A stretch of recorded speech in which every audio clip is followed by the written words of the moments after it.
Gracias Padre por el día de vida, gracias por estar reunidos en este hermoso día, gracias por la salud Padre, gracias por poder morar en familia, tener relativa libertad.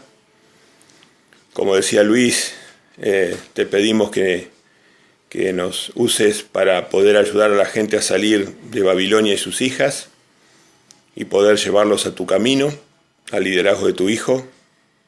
Así que esto nos ponemos en tus manos, Padre, y que este día de alabanza a través del estudio de tu palabra se use con ese objetivo de poder liberar a la gente, de poder cubrir a los desnudos, de poder dar riqueza a los pobres de espíritu, Padre.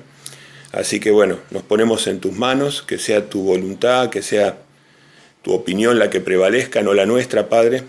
Corrígenos, así que quedamos totalmente sometidos a tu voluntad, a tu palabra. Pedimos el Espíritu Santo, pedimos que Yeshua more con nosotros, Padre, en este estudio. Así que bueno, muy agradecidos, rogamos por nuestra familia que todavía no ha recibido tu bendición. Rogamos que los atraigas, te pedimos ese milagro, Padre. Pedimos también disculpa por nuestras faltas, Padre. Y bueno, sin más, Padre, nos vamos a poner a alabarte a través del estudio de tu palabra, que es tu Hijo.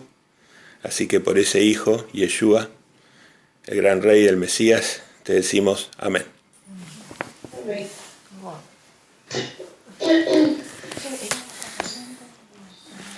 Bueno.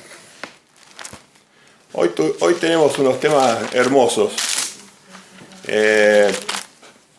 Primero, como hacemos siempre, empezamos con las necesidades locales de nuestra congregación local, pero le sirve a muchas personas. O sea, me doy cuenta que después termina siendo útil para otras personas también.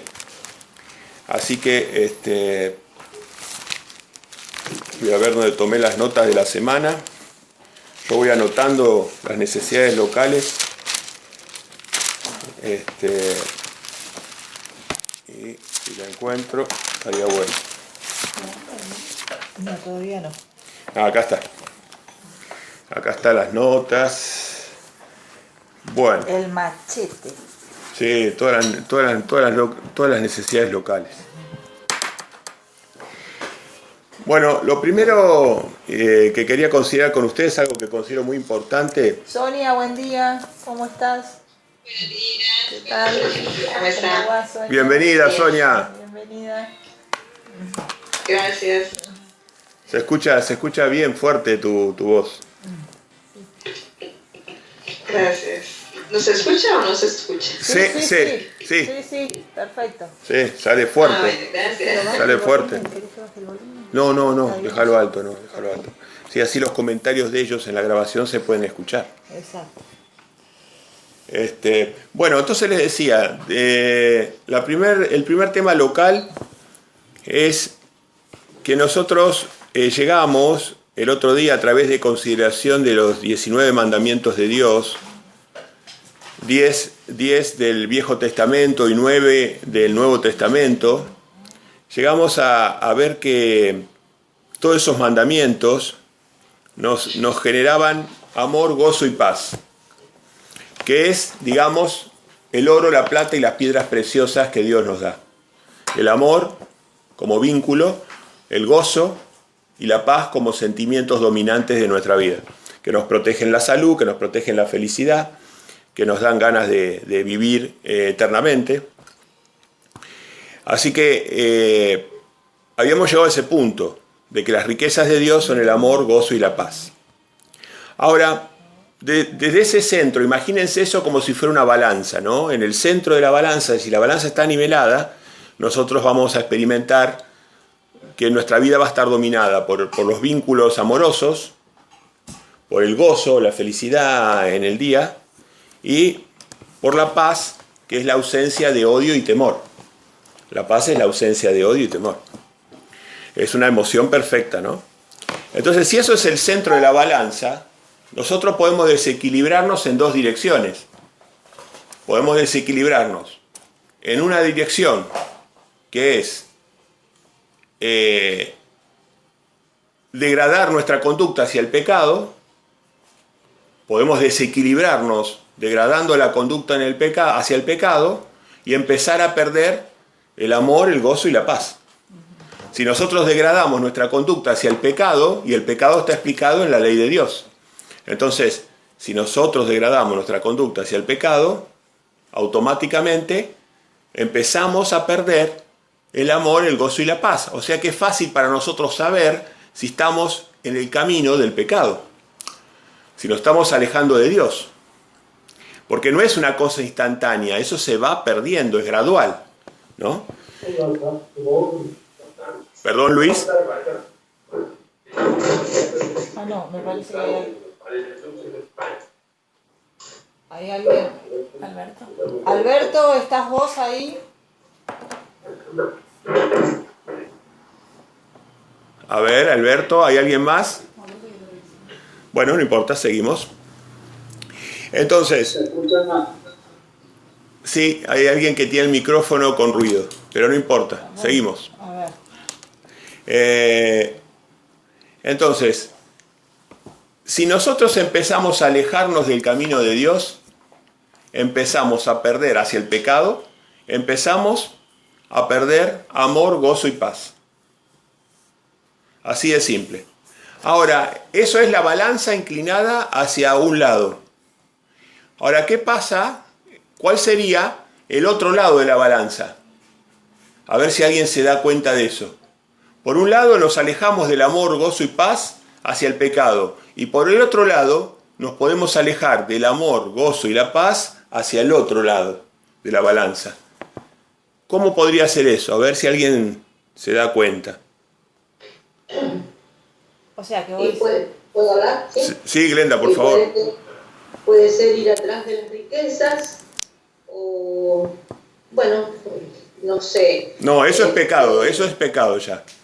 Eso es el mismo, eso es ya a un lado. Sí. Hacia la izquierda de la balanza, Otra cosa de exagerar o lo que hacían tipo los judíos, los fariseos. A ver, De decilo poner- fuerte. Lo de poner muchas reglas, lo de la levadura del hombre. Muy bien, Lucía, entró reafilada. Bien ahí. Bien ahí. Lo que bíblicamente se llama legalismo. El legalismo y las El doctrinas judaizar. y el judaizar que dice la Biblia, ¿no? Muy bien. Entonces, fíjense, en el centro de nuestra vida, el amor, el gozo y la paz. Tenemos que defenderlo como si fuera oro, plata y piedras preciosas. Hacia la izquierda, cuando salimos del camino, le decía a Jehová a Josué, no te desvíes ni a la derecha ni a la izquierda. Salimos hacia la izquierda está el pecado. Y hacia la derecha el legalismo. Qué peligro el legalismo también, ¿no?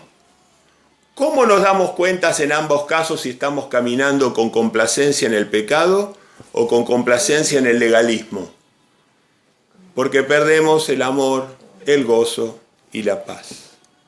Yo quiero que me den, si tienen deseos, quiero que me den algunos ejemplos de acciones legalistas. ¿Qué es cuando nosotros caemos en el legalismo? ¿Qué sería judaizar? ¿Qué sería tener un enfoque legal de, inclusive después podemos buscar algún textito también, podría estar bueno buscar algún texto para. Bueno, levanto la pregunta, ¿qué es el legalismo? ¿Qué es judaizar? Adelante. El que quiera.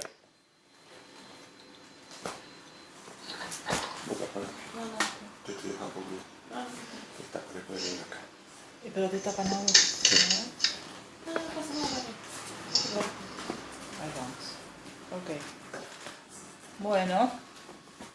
¿Qué es las acciones legalistas? ¿Qué les parece? Sonia, ¿qué te parece? Bueno, pues como lo dice el legalismo, pues que se ciñe exageradamente a la ley, ¿no? Pues, Exageradamente. Lo entiendo así. A la ley. Exageradamente. Sí. Exageradamente, gracias, esa palabra me... O de una manera también muy radical puede ser, ¿no? No sé. Sí, muy radical. O muy... Porque a veces mucha gente entra al fanatismo, porque es que es exagerado, pues, como quieren llevar las cosas y pues de pronto no miran contextos ni entienden circunstancias y terminan siendo muy fanáticos y muy legalistas, o muy radicales, o muy exagerados. Gracias, Sonia, qué buen concepto ese, ¿eh? O sea, Sonia está ligando el legalismo con la falta de misericordia. Con la falta de misericordia. O sea, la persona puede tener mucho derecho, pero está siendo inmisericordioso, ¿no? Es un legalista, un fariseo, ¿no? ¿Será esto, como dice la Biblia, justo en demasía? Exactamente. Ese es el texto, gracias Luis.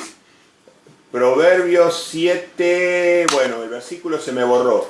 Proverbios en el capítulo 7:3, 7:2 va a decir eso. Los justos en demasía. Gracias Luis, ahí está el punto. Los justos en demasía, es una forma, o sea que de un lado de la balanza tenemos los injustos, los que se meten o que podemos ser cualquiera de nosotros, se va acercando al pecado o llega al pecado. Y en el otro extremo tenemos los justos en demasía. Esa es la expresión bíblica, gracias, está muy buena esa expresión. Proverbios 7:2, 7:3, chequéalo por favor, Cristi, así damos exactamente el texto y de paso lo leemos. Podemos ir a Proverbios 7. Muy buen texto, Luis. Muy apropiado el texto.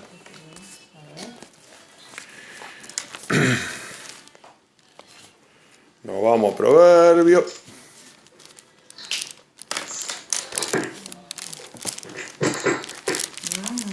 Gracias a la agua.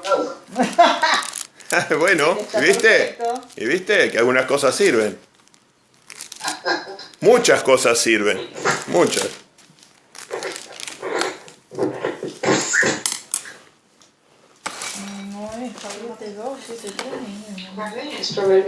No, Proverbios 7 no es, Parache. A ver. No es, ¿sí?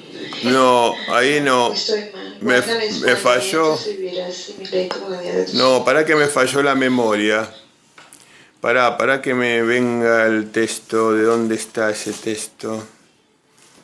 Proverbios no es. A ver. Se nos fue el texto. A ver, ya lo encuentro.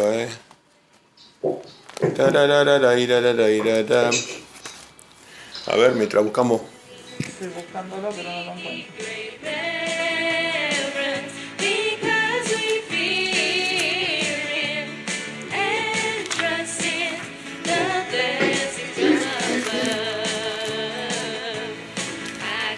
A ver quién se lleva el premio, quién lo encuentra primero. Acá en Eclesiastés 7:16 dice: no sean demasiado justos. Ahí está, era Eclesiastés, no Proverbios. Lo encontró Lucía. Lucía Pero está... no dice justo en demasía, capaz que No, pero es la versión de la Biblia, no hay problema, ese es el texto. Entonces, no es Proverbios, es el predicador, Eclesiastés 7:16. Vamos a Eclesiastés. Vamos a Eclesiastés 7:16, por favor. Al ladito de Proverbios.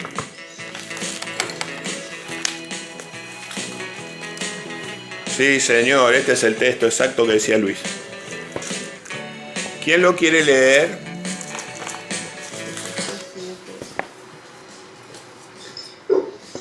¿Quién lo quiere leer? Pero sí, viene eso. ¿Alberto? no, Luis. ¿Luis? Hola, Alberto. Hola, Alberto. Buen día. Bienvenido, Alberto. Bienvenido, Alberto. ¿Cómo estás, Alberto? Un gusto tenerte. Bien, con frío. Un gusto tenerte, Alberto. Luis, ¿lo lees? ¿Eclesiastés? 7, Eclesiastés 7:16. 16. Habíamos agarrado por Proverbio, pero era Eclesiastés. Dale, Luis, nomás. Bueno, no seas demasiado justo ni seas sabio con exceso, ¿por qué habrás de destruirte? Muy bien. Ahí estamos. No seas demasiado justo, ni seas sabio con exceso. ¿Por qué habrás de destruirte?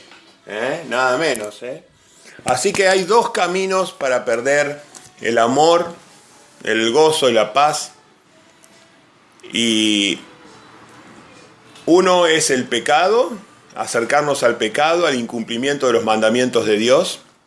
Y el otro es judaizar, que viene a ser agregar reglas humanas. Legalismo, una exageración de los detalles, una exageración de hacer culto a los detalles sin misericordia, como decía Sonia, sin misericordia, muchos detalles y poca misericordia, porque la misericordia entra en la ecuación de la bondad. Entonces, uno por más que sea muy justo, pero si es inmisericordioso, es una persona no aprobada por Dios. No te va a servir de nada tu justicia, ¿no? La justicia sin misericordia, la justicia sin fe, está muerta. Así que esto quería dejar bien en claro como necesidad local. Que podemos perder los tesoros de Dios, de dos maneras. Acercándonos a la izquierda hacia el pecado. Y hacia el pecado. Hacia el pecado. Acercándonos hacia el pecado. Y hacia la derecha, acercándonos hacia el legalismo, hacia judaizar, hacia operar con poca misericordia y muchos detalles. Así que, bueno, entonces fíjense qué fácil hizo Dios. Nos dio un termómetro, nos dio una alarma, nos dio una luz de alarma. Nuestras propias emociones. Nuestra vida está dominada por los vínculos de amor. Nuestra vida está dominada por la felicidad. Nuestra vida está dominada por la paz, que es la ausencia de temor y de odio. Entonces nosotros estamos en el camino de Yeshua. Estamos en el camino del medio. Este es el primer comentario de las necesidades locales para la gente que quería edificar ese mensaje. Nosotros, si nosotros queremos ser profetas de Dios hoy, según lo cito en 1 Corintios 14:8, vamos a ver, 1 Corintios 14:8, por favor. 1 Corintios 14:8. Buscamos todos 1 Corintios 14:8.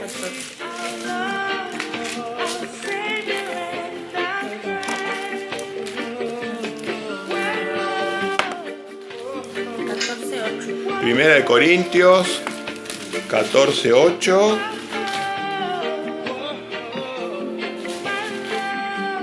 No, me vengo mal hoy, Uy. No me arrancó la cabeza todavía. Ah, sí, no, 14:3. Estaba ahí. 14:3. Primera de Corintios 14:3, perdón. Le erré por unos 4.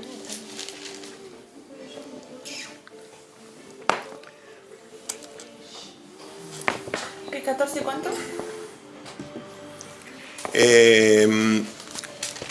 Primero de Corintios 14:3, que dice así. Le decía, no, a ver, Elisita lo puede leer. 1 Corintios 14:13. Sí. Bueno. Pero el que profetiza habla a los hombres para edificación, exhortación y consolación. Perdóname, no te había pasado el micrófono.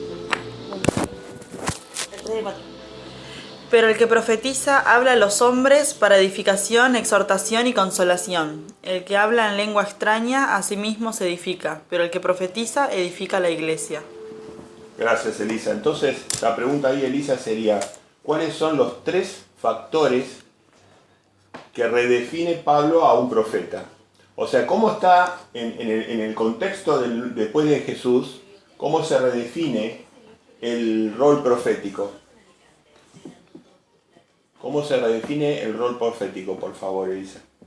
¿Cuáles son los 3 factores que Pablo enfatiza de un profeta en estos tiempos? En los 2 tiempos últimos. Edificación, exhortación y consolación. Fuerte. Edificación, exhortación y consolación. Muy bien. Fíjense qué importante. Estos son para los hermanos que todavía buscan profetas que les digan el futuro o que hagan libros. Pablo redefinió el rol profético. Pablo redefinió el rol profético. Lo vemos claramente acá en 1 Corintios 14, 3. Primera, el que profetiza habla a los hombres para edificación, exhortación y consolación. O sea, el profeta de Dios hoy edifica a la congregación. Exhorta quiere decir estimula el bien, corrige, pastorea, ¿no? Y consuela, que es apacentar. Lo habíamos visto en Juan capítulo 21. Apacienta. Así que ese es el rol del profeta moderno. El profeta en los 2 últimos días. Pablo lo redefine. Esta es otra respuesta para ciertas dudas que había en la congregación local. Después quiero enfatizar un tercer punto. ¿Cuáles son, vamos a plantearlo así y nos ponemos a pensar un ratito, cuáles son los 2 mensajes que trajo Yeshua? 2 mensajes. Vamos a parametrizar nuestra mente en 2 mensajes de Yeshua. Un mensaje, el más importante, para la gente común. Y otro mensaje para sus discípulos. Él dejó 2 grandes mensajes. Uno para la gente común, que no eran sus discípulos todavía o que nunca iban a ser sus discípulos. Dejó un mensaje.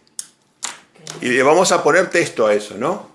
Y un segundo mensaje para sus discípulos. Los que ya eran sus discípulos. Dejó 2 mensajes. ¿Cuáles son esos mensajes? Debatamos un poco. Divirtámonos un ratito el sábado. ¿Cuáles son los mensajes de él? A ver, Elisa, vamos, se tiene fe. Y el primer mensaje sería para los que no son discípulos, el de arrepiéntanse y volver al camino, digamos, al de los mandamientos. Muy bien. Y el otro... Muy bien, pará. Ya está muy bueno eso, ya está. Ahí. A ver. Acá Elisa la felicito, muy bien. El mensaje para la gente, dice Elisa, y yo estoy totalmente de acuerdo, el mensaje era poner fe en Él y arrepentirse, volver a los mandamientos, a los caminos de Dios. Ese es el mensaje claro, cito, en Mateo 4:17. Fe en Jesús y arrepentimiento. Fe y arrepentimiento. El justo por la fe vivirá, Gálatas 3:11. El justo, el que se arrepiente, que es justo, por la fe en Jesús, va a vivir. Arrepiéntanse, vuelvan a los mandamientos. Ese es el mensaje para la gente común.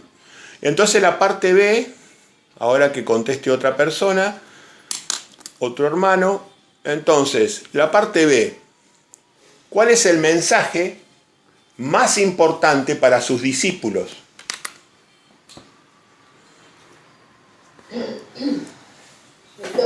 Sí. Sí, Glenda, adelante. Y la predicación y la ser discípulos. Exactamente. Gracias, Glenda. Muchas gracias, Glenda. Y, Hagan discípulos. Hagan discípulos. Bautícenlos Bautícenlos en mi nombre y enséñenles lo que yo les he mandado. Mensaje para nosotros, sus discípulos. Nosotros somos sus discípulos, sus siervos. Y los siervos fieles, ¿qué iban a hacer? Estos 3 aspectos. Hagan discípulos. Es más que predicar. Es predicar para ser discípulos, no es para dar testimonio. Hagan discípulos. bautícenlos en mi nombre, el nombre del Padre Eterno, del Hijo del Dios vivo y del Espíritu Santo, el nombre de Yeshua. Bautícenlos en mi nombre y enséñenles lo que yo les he mandado, mis mandamientos. Todo lo que es mío es de mi Padre. Todo lo que es de mi Padre es mío. Excelente, Glenda, gracias. Gracias, Elisa y Glenda. Gracias. El mensaje. Bueno, ahora, sobre esto, ¿alguien quiere comentar algo más? También Jesús nos instó a todos a un nuevo mandamiento que decía él, que no era nuevo, pero estaba hablando del amor ágape, que nos dijo a los discípulos en sí, ámense unos a otros como yo los he amado, ¿no? Y la entrega, esto es algo que recalcó fuertemente Jesús a sus discípulos, ¿no? O sea, a todos nosotros nos insta que nos amemos entre nosotros. Pero ese no era un mandamiento, esa era la señal. Era la señal, es Era una una señal señal de los verdaderos. O sea que cuando nosotros hiciéramos discípulos, los bautizáramos y le enseñáramos sus mandamientos, la señal que nos iba a distinguir ya no era la circuncisión. La señal que nos iba a distinguir era el amor ágape. El amor ágape. Si una congregación no tiene amor ágape, esa congregación no está haciendo lo que el Mesías pidió. No hay señal. No hay señal de pacto. Nosotros ya no estamos bajo el pacto de la letra. Nosotros estamos bajo el pacto del Espíritu, que nos ayuda a discriminar y a entender la letra. Nosotros estamos bajo el pacto del Espíritu. Necesitamos el Espíritu Santo para entender la palabra de Dios. Los 66 libros valen lo mismo. Necesitamos el Espíritu Santo y estamos bajo el pacto del Espíritu. Cualquiera que quiera entender la Biblia sin tener el Espíritu Santo de Dios, no la va a poder entender, porque no está bajo el pacto del Espíritu. Mucha gente se esfuerza por entender la Biblia sin pedir el Espíritu o sin merecer el Espíritu Santo de Dios. Bien, gracias, muchas gracias. Bueno, creo que con esto las necesidades locales quedarían satisfechas. Y no, queda una todavía. Una más. Primera de Pedro 2.4, 2.5, 2.6, 2.7, 2.8, que nos insta a diferenciar dos grandes cosas. Él dice que la palabra de Dios, que Jesús, que Yeshua, puede ser una roca de fundamento o, en 1 Pedro 2.8, piedra de tropiezo. Fíjese, roca y piedra. O sea, Yeshua puede ser roca donde nosotros fundamentemos, como piedras vivas, nos apoyemos en esa roca, para que cuando venga el agua, cuando venga la tormenta, nuestra casa no sea arrastrada. Entonces, 1 Pedro 2.4 nos insta a evaluar si nosotros estamos construyendo sobre la roca. Pero ahí también nos revela que, en 1 Pedro 2.8, que también Yeshua puede ser piedra de tropiezo. Así como Pablo lo fue para los indoctos e inconstantes. Yeshua puede ser piedra de tropiezo. En Mateo 11.6 decía Yeshua, ay de aquel que tropiece en mí. Ay de aquel que tropiece en mí. Entonces, la Biblia tiene las dos cosas. Fíjense, las principales doctrinas equivocadas que hoy están confundiendo al mundo. La Trinidad.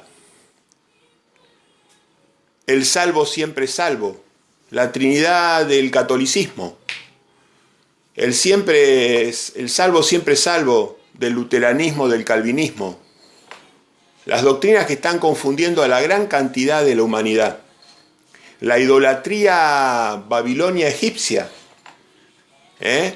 Fíjense que usted, tanto la Trinidad como el salvo siempre salvo, usted puede encontrar dentro de la Biblia los propios argumentos para usted apoyar esa teoría. Entonces va a encontrar en su Biblia que usted tiene 1000 argumentos en contra de la Trinidad, la roca de Cristo. 1000 argumentos en contra de la Trinidad. Y 2 o 3 argumentos, que son las piedras de tropiezo, que podrían llegar a apoyar la idea de la Trinidad.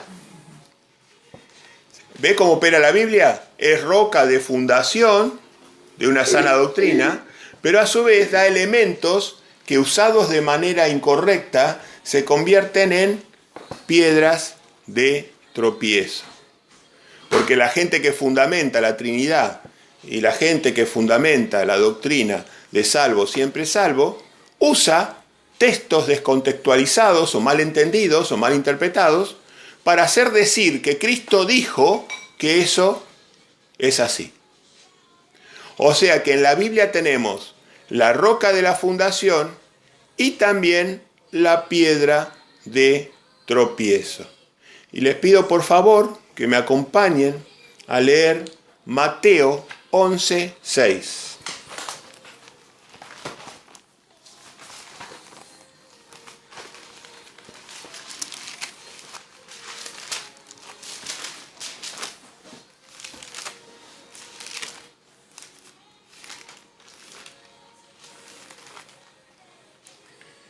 Mateo 11:6. Sonia, ¿lo querés leer? Claro. Bienaventurados es el que no halle tropiezo en mí. Gracias, Sonia. Muchas gracias. ¿Lo querés comentar, Sonia?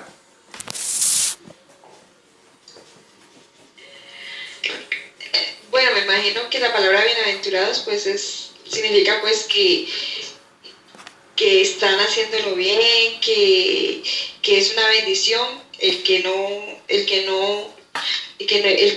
nuestro Señor Yeshua no sea una piedra de tropiezo para nosotros, como tú lo mencionabas anteriormente.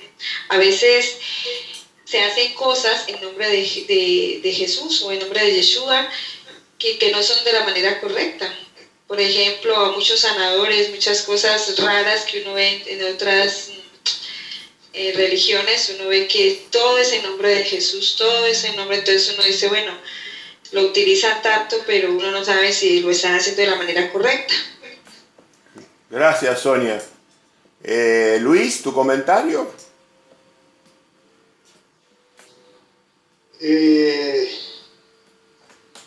Bueno, el que uno pueda estar observando los mandamientos, todo lo que dijo Jesús, sería bienaventurado.